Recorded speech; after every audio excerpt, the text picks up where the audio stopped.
रोज कचहरियों में मुकदमों का हाल देखते हो। यदि किसी पिता ने बंटवारा करते समय किसी एक बेटे को 1000 रुपया कम दे दिया या 1 बीघा जमीन कम दे दी तो बेटा बाप का दुश्मन बन जाता, उसे ले जाकर कचहरियों में खड़ा कर देता। अरे अपना यहाँ क्या है, ये स्वार्थ के संगी साथी, कोई तुमको याद करने वाला नहीं। 13 दिन बाद 13वीं मना दोगे, लड्डू पूड़ी पकवान बना करके खिला दोगे, फिर जाने वाले को कोई याद नहीं करता। अभी बूढ़े बुजुर्गों से पूछा जाए कि क्या तुमको तुम्हारे माँ बाप की याद आती है, तो कहेंगे भाई नहीं आती। अरे क्यों नहीं आती, तुम्हारे माँ बाप थे, तुमको पाला पोसा बड़ा किया, खुद भूखे रहे होंगे, तुम्हारा पेट पाला होगा, तुमको तुम्हारे माँ बाप की याद क्यों नहीं आती? क्योंकि तुम्हारे सामने तुम्हारे लड़के बच्चे हो गए, तुम्हारे नाती पोता पंती और संती हो गए, इसलिए तुम अपने माँ बाप की यादों को भूल गए और नई यादों में बस गए।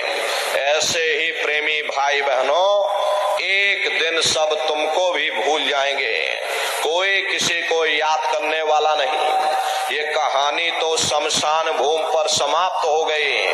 उधर देखो क्या होता, तुम्हारी जीवात्मा को ले जा करके ऊपर धर्मराज की कचहरी में पेश कर दिया जाएगा। वहां पलक झपकते ही तुम्हारे अच्छे बुरे कर्मों का हिसाब किताब हो जाएगा।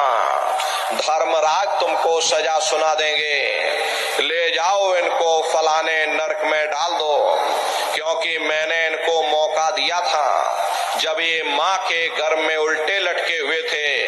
उस समय इन्होंने मुझसे प्रार्थना की थी कि हे मालिक, मुझे एक बार मनुष्य शरीर दे दो, हम भजन करेंगे, भक्ति करेंगे, हम अपनी जीवात्मा का कल्याण करेंगे।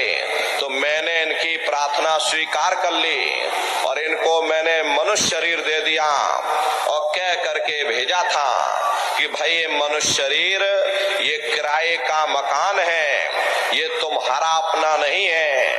अगर ये तुम्हारा अपना होता तो हमेशा तुम्हारे पास रहता, ये तुम्हारा अपना नहीं, ये मैंने तुमको कुछ समय के लिए ये किराए का मकान दिया। हाँ, तुम अपनी जीवात्मा को मेरे किराए के मकान में बैठा करके और मालिक की भक्ति करके अपनी जीवात्मा का कल्याण करा लेना।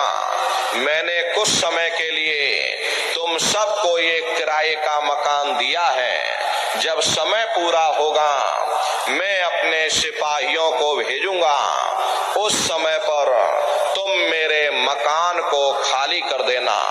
लेकिन इतना ध्यान रखना कि जैसा साफ सुथरा मैंने तुमको ये किराए का मकान दिया, वैसा ही साफ सुथरा तुम मुझको वापस लौटाना। लेकिन इस किराए के मकान में बैठ करके इन्होंने अच्छे बुरे कर्म कर डाले, मेरे किराए के मकान को इन्होंने अपने कर्मों से गंदा कर दिया, इसलिए कर्मों की सजा इनको मिलेगी।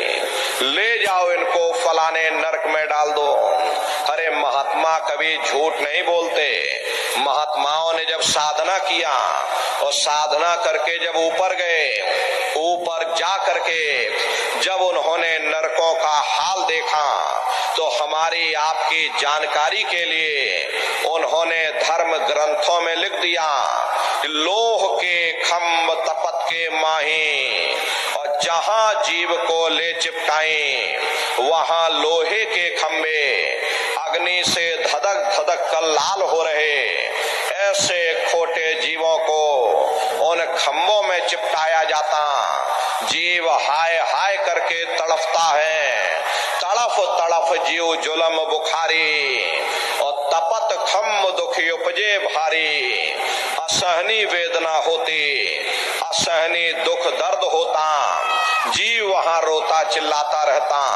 वहां कोई तुम्हारी पुकार सुनने वाला नहीं, कोई तुम्हारी दर्द भरी आवाज